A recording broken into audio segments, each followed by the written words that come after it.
En la fiscalía hay un sapo, un soplón que le pasa a los chambres a los del Faro. Eso se debe de investigar. Además, el presidente Bukele educa a los empresarios del sector transporte. De eso y más. Hoy, bienvenidos. ¿Qué tal? ¿Cómo les va? Como siempre.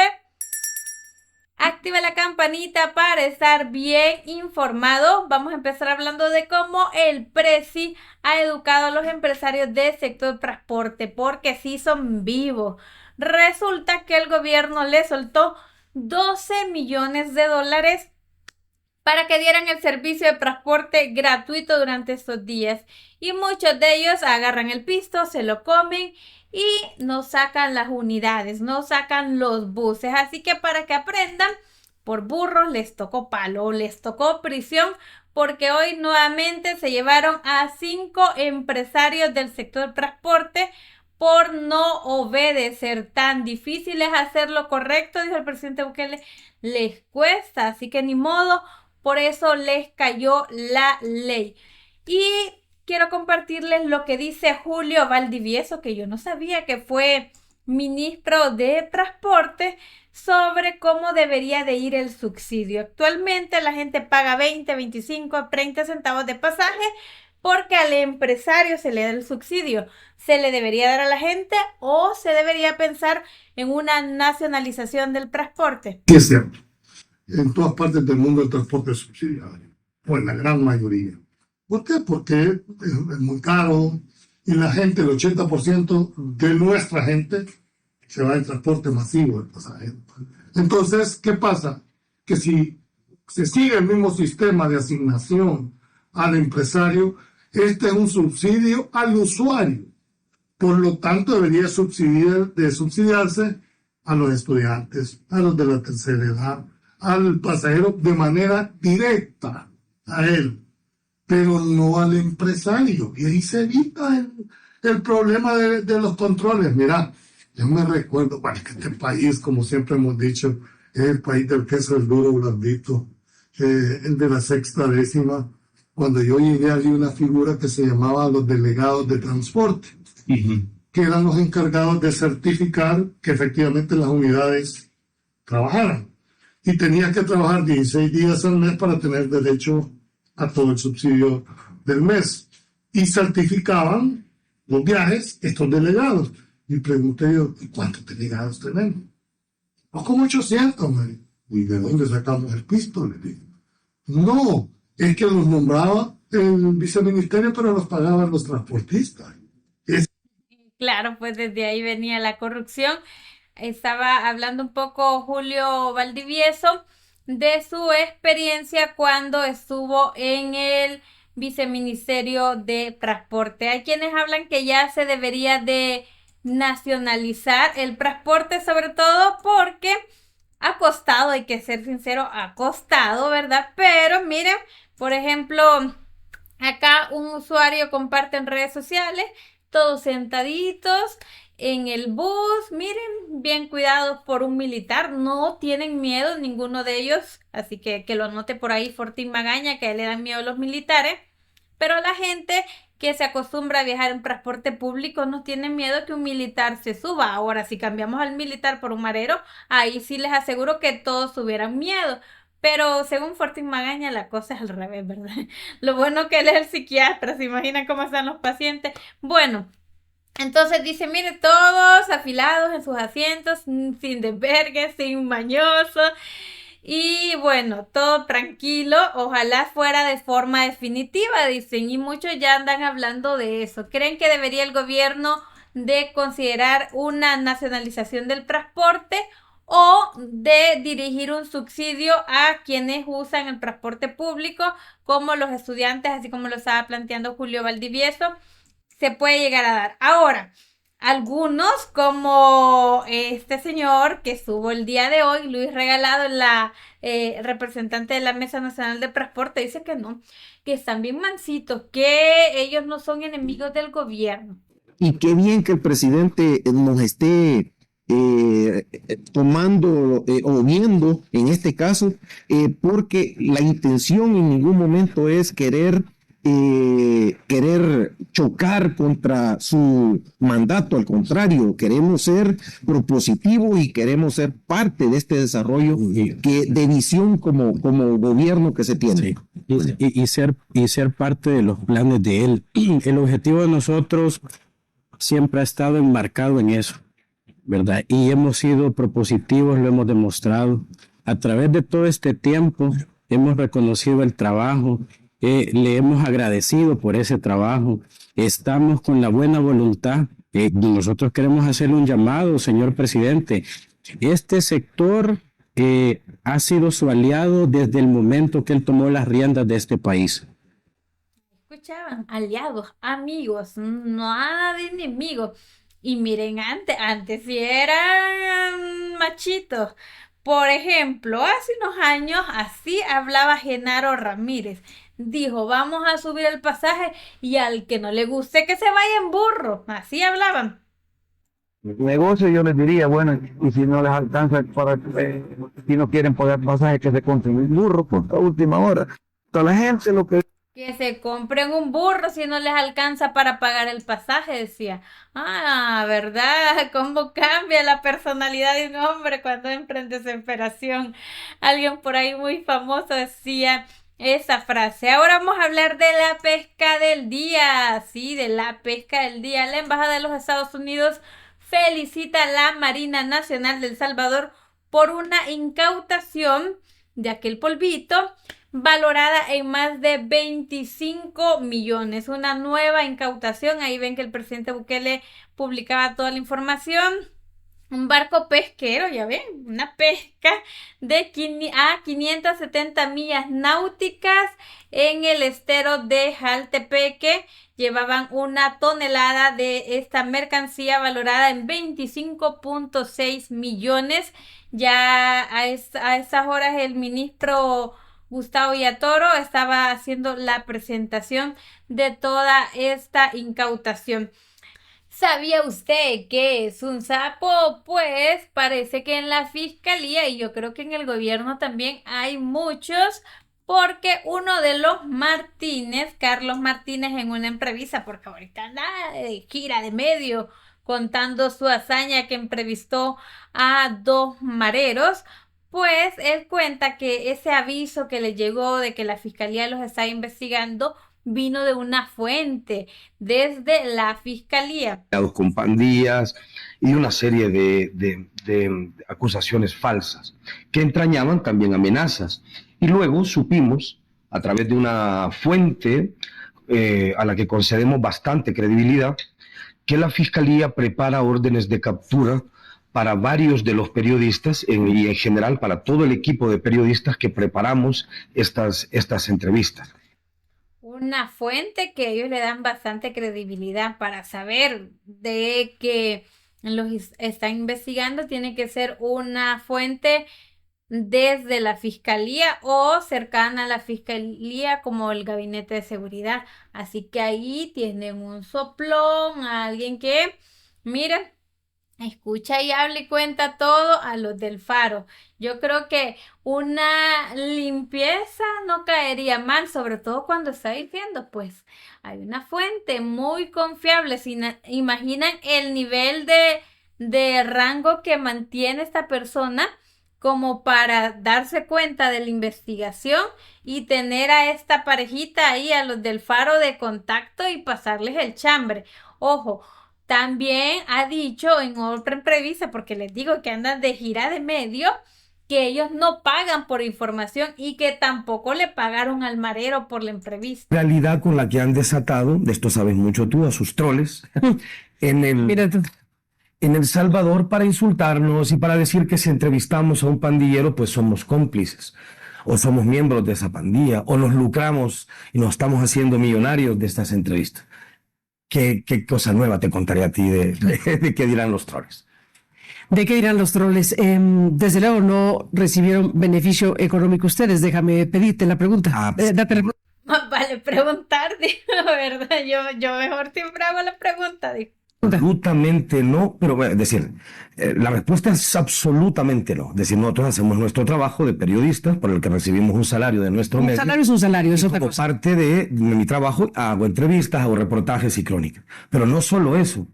Nuestra norma nos impide además pagar un solo centavo o ofrecer cualquier tipo de incentivo económico a nuestras fuentes para que nos den entrevistas.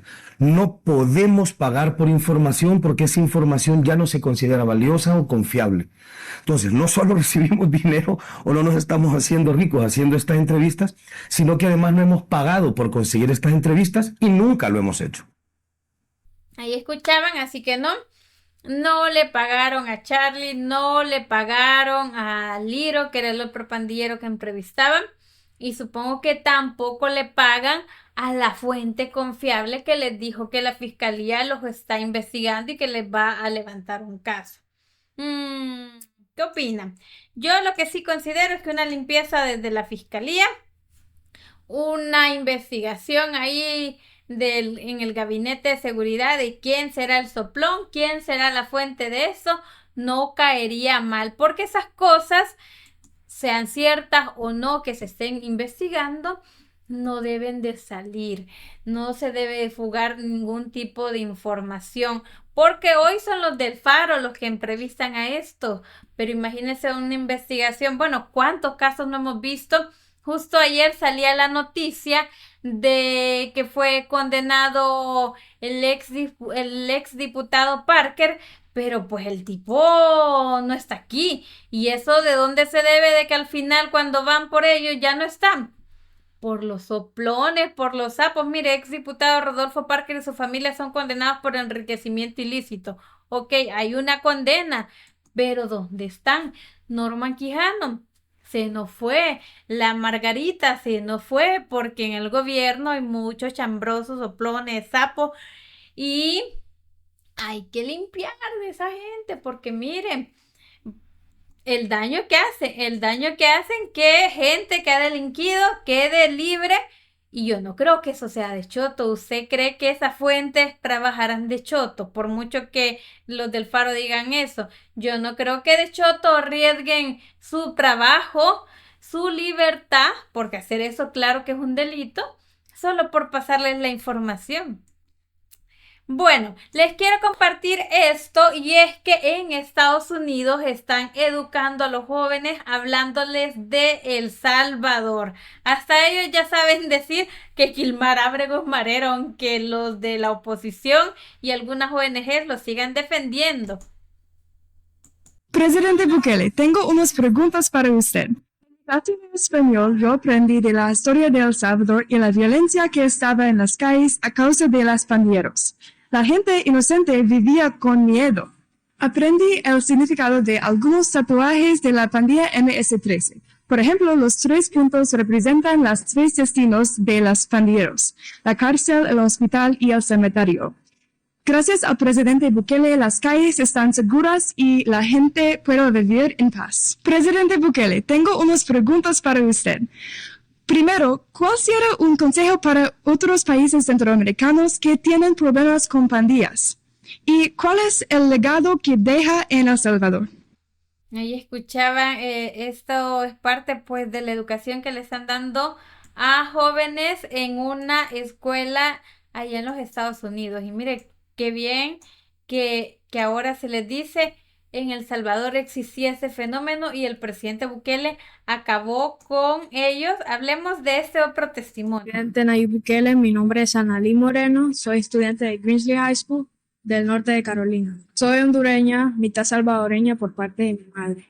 Viví hasta los 10 años en mi hermoso país Honduras y emigré en 2018 por la misma razón que tu país tuvo hace años. Así como el hermoso Salvador sufrió por las pandillas, mi hermoso país Honduras está sufriendo igual.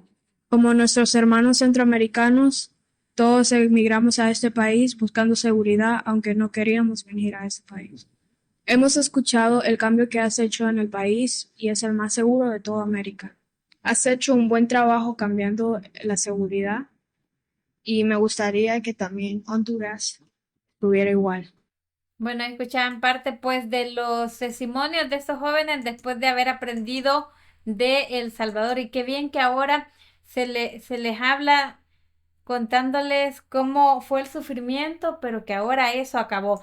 Aunque hay alguna señora por ahí que dice que si se le quieren unir, ¿verdad? A ver, quiere ser parte del Team Lorena Peña. Y es que dice que, pues, busca quien quiera unírsele para derrotar al presidente Bukele. Lucha. Y es lo que estamos viendo todos los días de los diferentes sectores, y las marchas del 1 de mayo, que fueron multitudinarias y fueron una gran demostración de parte de los movimientos populares. Claro que tenemos que avanzar a la unidad de las fuerzas vivas, progresistas y democráticas, para poder tener una correlación más favorable para detener y revertir este nefasto proceso en el que nos tiene sumergidos Bukele y su clan. Pero eso no le quita ningún valor al gran esfuerzo de movilización de nuestro pueblo. Así que a ver quién se quiere unir para, para ser parte pues del equipo de Lorena Peña. Ella sigue en su lucha. Dice que la marcha del 1 de mayo, muchísima gente. Creo que ni ella andaba. Yo realmente no vi fotos que se andaba por ahí asoleándose. Pero bueno, que continúe su lucha. Quiero contarles que hoy en la mañana estuve en una entrevista para un medio aquí en las redes sociales de España, y me gustó mucho el tipo de entrevista porque allá ha llegado a España y a muchos países esa narrativa de que aquí pues los derechos humanos de los pandilleros, que se les maltrata y todo. Y yo le hacía ver a él y a toda su audiencia que me entrevistaba que no podés estar velando por los derechos humanos de alguien que, incluso yo le decía, para estar dentro de la mara tienen que cometer crímenes, tienen que desvivir. Unos decían que a 3, que a 2, que a una persona, robar, y bueno, tantas atrocidades que incluso pues entre más crímenes cometen, pues van subiendo en liderazgo, y es por eso que las pandillas han sido catalogadas como criminales. Pero allá fuera de El Salvador, a muchos países les venden la narrativa de que los pandilleros son jóvenes, excluidos, que viven en la pobreza. Pero yo les decía, son una estructura que se delite a delinquir y a quitarle la vida a gente honrada. Y yo creo que nadie en su sano juicio debería estar alegando que por qué solo le dan frijoles y tortillas y les cortaron el pelo, pobrecitos, y no le dejan hablar con la familia. Entonces, me gustó esta entrevista para que pues llegue más allá. Y también me preguntaba que si cómo veía el tema de la izquierda aquí en El Salvador. Yo creo que aquí le decía, está acabada, pero me decía él, ojo, mucho ojo, hay que prestarle, que de repente le llegan financistas y quieren renacer. Y creo que ahí sí tiene razón, y es por eso que cada uno debemos de esforzarnos de darle a las demás personas esta información, así como estaba llegando a esos jóvenes en esa escuela, para que sepan distinguir que si bien se les ha quitado derechos a quienes están en el SECOT, es porque ellos llegaron a ese punto, porque ellos no tuvieron pero ni el más mínimo remordimiento de culpa. Y que otra cosa que vende mucho los medios es que no hay un proceso de volverlos a meter a la sociedad. El que se mete a las maras siempre lo va a hacer. Al igual que allá el Charlie en Estados Unidos, donde presuntamente está, ¿ustedes creen que ha llegado a ser una persona honrada, que voy a trabajar y que mi familia no? Siempre van a ser parte de la mara.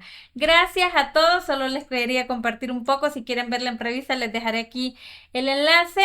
Y como siempre les recuerdo que si quieren de buen café, a todo El Salvador llegamos, y eso es gracias a la seguridad.